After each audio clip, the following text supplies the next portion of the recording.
And ladies and gentlemen, welcome to Smackdown, continuing the road to Money in the Bank. And one question that we're going to get solved with this match right here, we're kicking off with a women's battle royal, where the winner will go on to Money in the Bank to face our Smackdown Women's Champion, Asuka. This is going to be a great Money in the Bank match. We are starting with the Genius of the Sky. Io Shirai. Oh, any of these women would be great to have in the Money in the Bank match. Of course, SmackDown gets 3 women, Raw gets 3 women, and of course there will be 2 free agents. So with this outlook of this being immediately for the championship, there's still a hint of glimmer, even if one of these women were to come up short. Yes. But the one who gets it is guaranteed an opportunity. That is exciting. You gotta wonder, what is going to be going through the mind of any of these women. Especially a woman like Charlotte Flair, a former champion in her own right, hasn't really struck as much heat as she would have liked to starting out. Looking to make a big splash in this. Oh, and the roughest, the toughest, the fastest, the bestest, the EST of SmackDown, you know it. Bianca Belair. I was going to get some custom attires for her, and then I forgot. BB, I can call her BB because, I'm the GM. Like, BB was back, and she was back. We backstage, we was talking. I think her fashionable hands was going to start sewing up something beautiful. And of course, next up, SmackDown is going to feel the glow. Just shining on them every day and always, Naomi. Another former women's champion looking to steamroll and make her own right. Which, the best entrance in the women's division, if you ask me. Yeah, hands down, one of the best. Every time you see the lights drop and you see that fluorescence pop, you know it's gonna be a good time. Oh yeah. Thought I had a cough and it just didn't come out, and I was like, "What is happening?" There it is. Yeah, I was gonna say, see, it just sneaks around. Yes. It's when you know you're gonna cough. That's when your body's like, haha, just kidding, bro. And then, ding dong, hello, it's Bayley. The role model coming out here, wanting that Money in the Bank. She wants to be a 2-time Miss Money in the Bank. 2-time, count it up.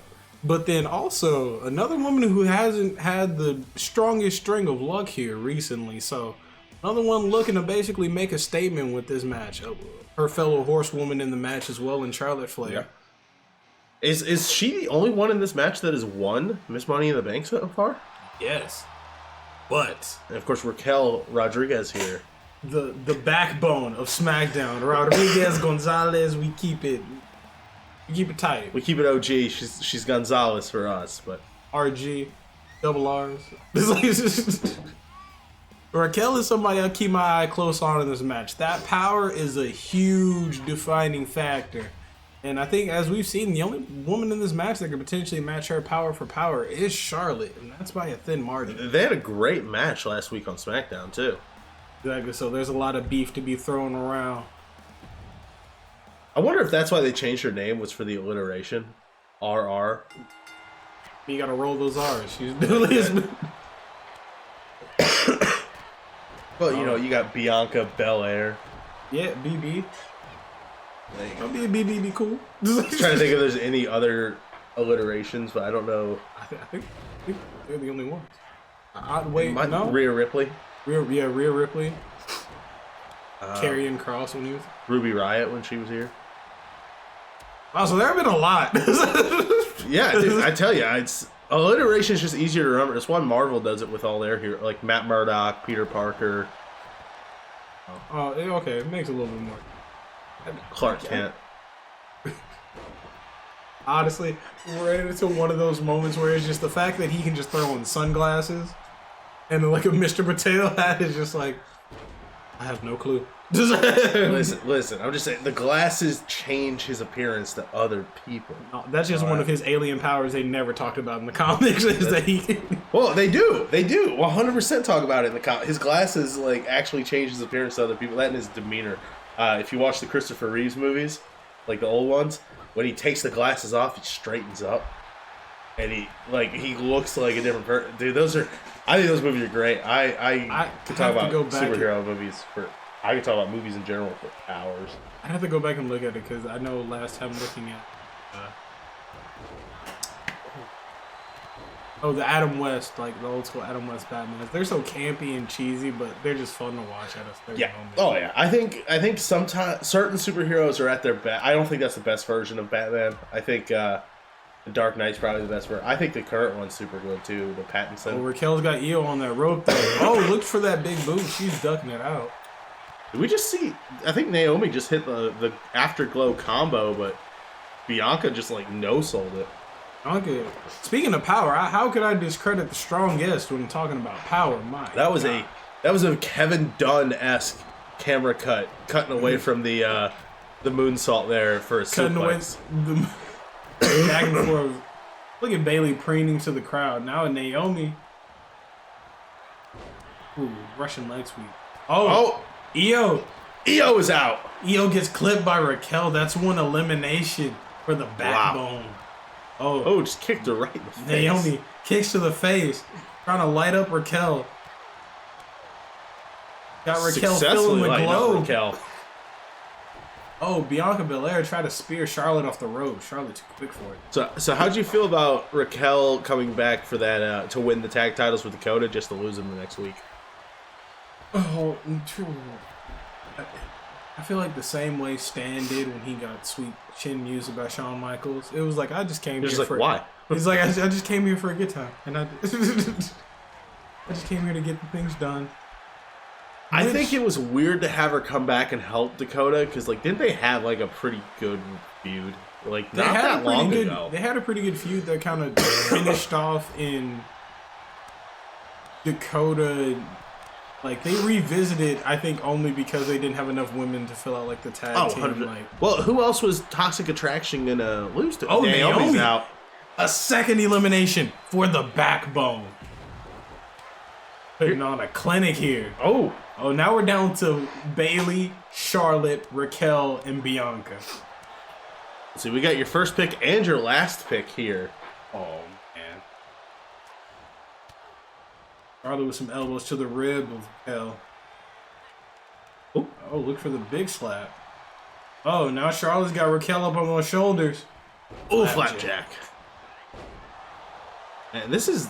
It's interesting to see how this goes. Bayley has a Bayley to belly, like, stored and at the ready. Oh, yeah, or quick to knock him over those ropes. Oh, Bianca trying to carry Raquel over to the ropes.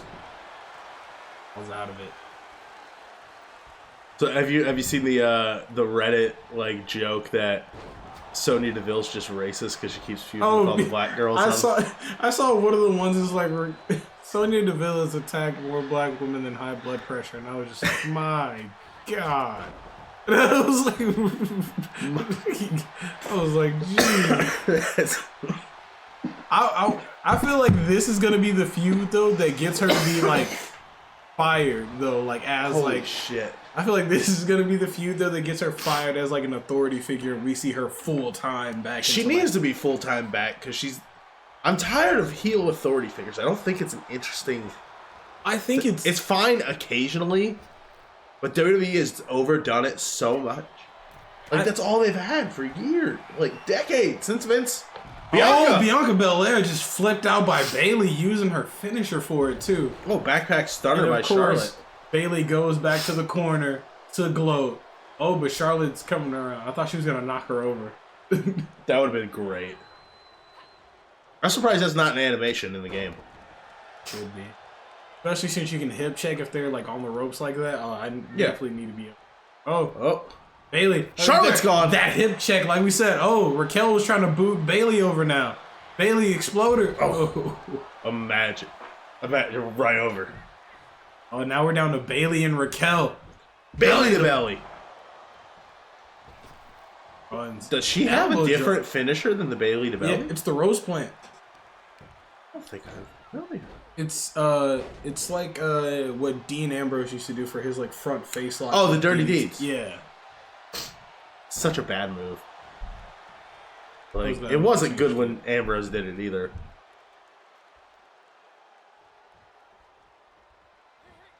Side German. See, if I didn't know it was, if you didn't just tell me it was the Roast Plant and she hit it in this match, I 100% would have called it the Dirty Deeds.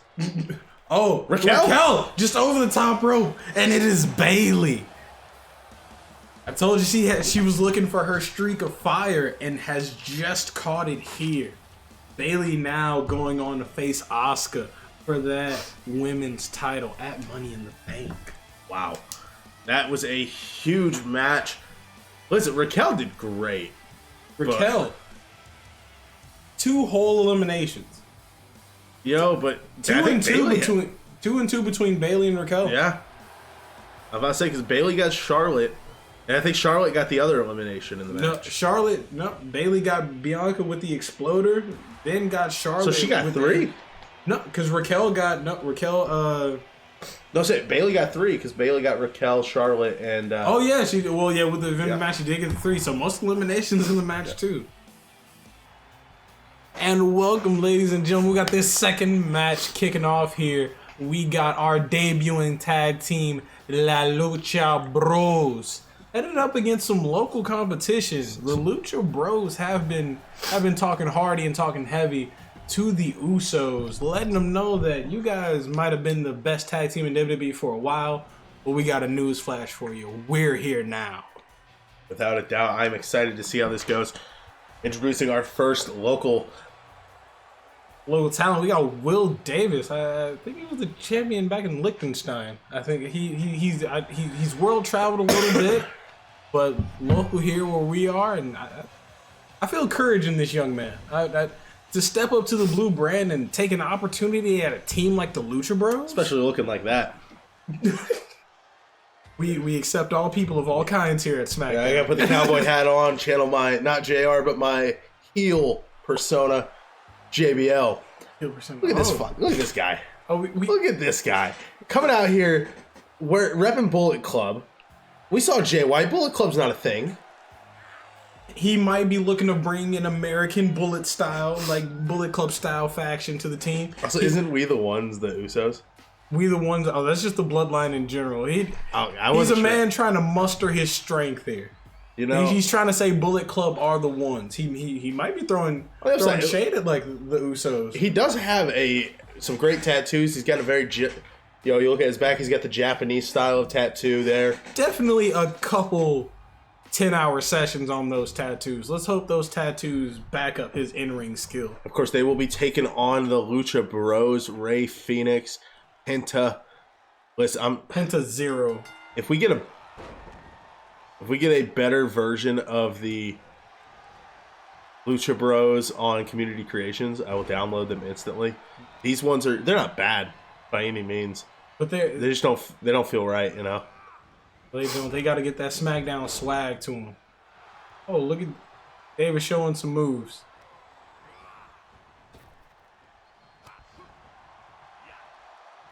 Definitely not showing enough power though for the Lucha. Oh my. Here's the thing, these two local guys, they are, they don't have the experience, especially as a team, that these guys like the Lucha Bros have. No, not the brotherhood, the bond that they had. I think it'd take them 10,000 hours to even get close. A huge hurricanrana there. Stuart Radley now in. Or you could even get anything mustered up. Trying to lace Penta up with those chops. Phoenix up with those chops. Oh, right into... Oh, there we go. We're going to see the first double team of the match. Snap to the kick. Oh, the ref... Penta running into the ref. Telling the ref to move out of the way. Zero Mero. No fear on the face of Penta. Ooh. Kicked him right in the jaw. Making this kid's life torture with the... Kamigoye! Shades of Kota Ibushi there. God, Penta also a very world travel man himself. Been a little bit of everywhere. I think the only place he hasn't been is the Bermuda Triangle that I know of. God, I'd love to see him in Japan, though. Give me a Penta in the G1. The G1 Penta would be muy fuerte. Same with Phoenix in the Best of the Super Juniors. That is honestly something I'm very much surprised he's never been in. Oh! Knee right to the jaw. Shades of Murphy there.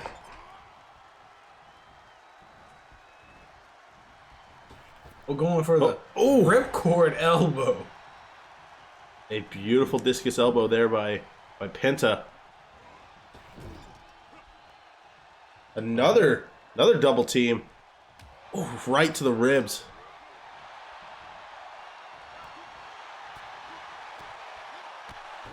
Up kicks to the grill. Penta. Yeah, Penta. Phoenix going up top. Where you going, kid? Drops the elbow to him in the back. Of course, these local guys, they are trying. Oh. A flurry of offense coming out of Bradley, though. Getting the occasional move in. Oh! Hey, he says he's trying to be the leader of the new Bullet Club. He's trying to usher in a new era. Oh. Half and half. Oh.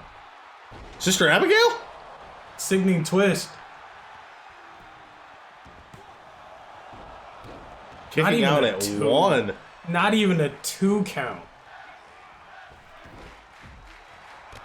Oh. Drop kick right to the mouth. You know, this is Stuart Bradley getting that, like we said, that quick flurry of offense in. Phoenix has a finisher now, jeez. Jumping cutter, my God. Trying to take it to the young buck now. You know, I mean, he's got Phoenix here, he's got some experience with a young buck, you know. A young buck or two in his day.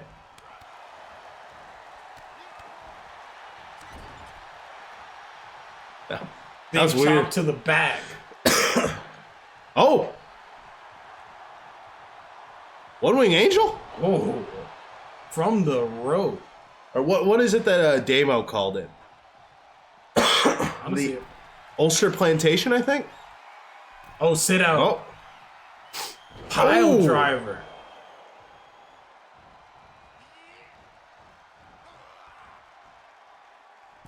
Oh. Whoa! Catches him on the ring with an armbar. That was not something I expected.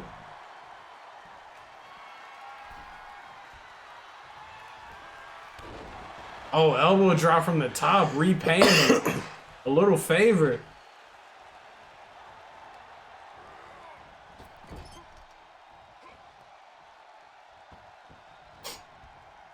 No. Eesh. Armbreaker. Flatten him out.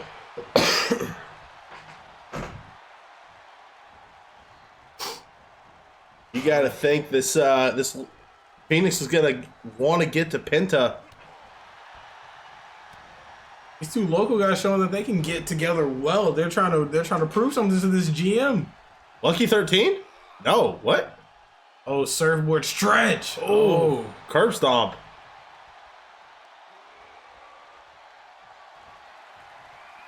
End of days. Sad last days. Not even a 2 count. Penta and Phoenix. It's gonna take a lot more to take down 2 credited athletes such like these two.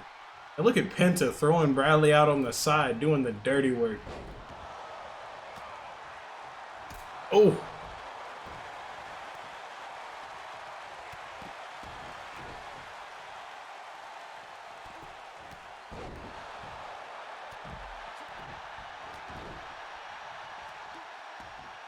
Sharp kick to the back. Oh, swanton from the top. Penta going for another one though.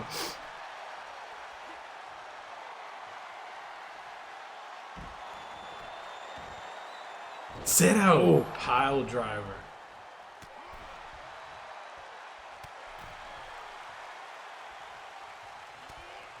Oh, look at Stuart Bradley trying to fight in from the outside. That didn't go well. Knocks him down, goes for the cover. La Lucha Bros picking up the victory. A good showing. A good showing from our local guys, but Penta and Phoenix showing they're not going to be no slouches around here in this tag team division. Oh, without a doubt. I mean, that's the fact that they were hit with 2 finishers and they didn't even get a 2 count. Kicked out before an even 2. We didn't even get to 1 3/4 before they kicked out. Yeah, that was, wow. A great showing. You got to wonder, the Usos on notice after that match. Oh, the Usos are definitely keeping a keen eye towards it. Lucha Bros are definitely a force to be reckoned with coming through this time. And it is time for your main event of the evening here on SmackDown. We got a number 1 contenders match for the World Heavyweight title. That's it. One of these 2 lovely gentlemen are going to have the honor, the privilege to fight for Cena's 17th title reign here at Money in the Bank. And starting off with a man that you can literally bask in his glory. Bask in it. Definitely excited for this. Listen, I'm a big Keith Lee fan. I don't let it be a secret, right? Big man that can do things little people can't. However, I like that. That's a good tagline. That's a put that on a t-shirt. The man he's up against is a man I consider to be potentially the greatest professional wrestler of all time, not named Christian Cage. See, this man has literally established his legacy. This man, people call him lazy because of how effortless it is for him to be good. He's even acknowledging to himself at moments he can phone it in because he knows he's that good. One of the most picture-perfect drop kicks in all of wrestling, a picture-perfect super suplex, a finishing move that can literally come out of nowhere in any scenario from any angle, a mindset that's literally devious to a different level. He's been known as the legend killer, the apex predator. Now he's a bro, but he's forever and will always be Randy Orton. I absolutely love seeing him and Riddle as a tag team because, dude, Riddle's hitting some crazy-ass RKOs. Exactly, and it's going to make it even better for when Riddle turns on. I hope. I'm like, Lee looks slim. Oh, yeah, like, in actuality, you realize I think he's only, like, 6'1", 6'2". Like, he's actually... Well, he looks like he's slimmed down. Oh, yeah. Like, he definitely... I feel like that's that WWE regimen. Like, as soon as you see people join WWE, like, they slim down a lot. Well, that's what I was saying in the group chat the other day. I was like, man, like, since he joined, since he left for COVID, I should say, like, he's gained a lot of weight. Like, he still moves incredibly, but you can tell it's... I feel like it's that offseason, that 60-day hiatus where you're just sitting. Yeah. And it's just like, you may occasionally work out, like, from here and there, but... Yeah, I think it's... Ooh, nice German. I think Lee just kind of, I don't know. I think he's a guy that he can't really slim down much because he's just a naturally big dude. Yeah, and, like, for the way that he moves, I feel like it's... Moves like a cruiserweight. Like, give him till October, and I feel like he's going to look even, if not slimmer, just like this. I mean, if we take, for an example, Gunther. Oh, my God. He looks great, too. As soon as he starts bulking out, he's going to look exactly like Drew McIntyre. I always thought he, like, had a good look to him. Oh, yeah, but, like, he had him a little slimming down, yeah, it's... I feel like he gets jacked out a little bit. He's going to look like Drew McIntyre. I also don't hate him being renamed. Like, I think Walter was a great name. I think Gunther works perfectly fine. The splash from the heavens, though, from Keith Lee. That was this man jeez. Got Montez Ford height on that jump. But, again, like, to your point about Gunther, like, I feel like Marcel Bartel was such a good name. And it wasn't his real name. Ludwig Kaiser, like, I like the name Ludwig, though. Especially if you pronounce it right, like Ludwig. Yeah, I think, I see that, I think of the streamer Ludwig. And that's, like, where my head goes. I feel like they could have just went full bore and just named Dragon. 2. Not with the stomps. Oh. That was close. That was real close. Keith Lee. Orton might just squash Keith. How do you feel if Keith Lee gets squashed? Oh, my God. Has Orton found the limit for Keith Lee? No way. Oh my God. Randy Orton came here with business on his mind and cleaned up shop. We're getting a rematch from SmackDown Week 1. Oh, Randy Orton.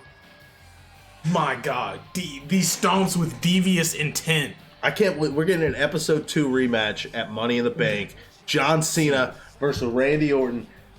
The Battle of the Ages. That's going to be up there for one of the fastest matches. It's easily in high contention. Usos, Mustache Mountain. Here on SmackDown, we got competitors out here trying to show results. When there's prizes and belts to be held on the line, these men go for the gusto. Wow. Snarling sitting in the corner. Orton's pumped up, knowing he gets another crack at Cena at Money in the Bank.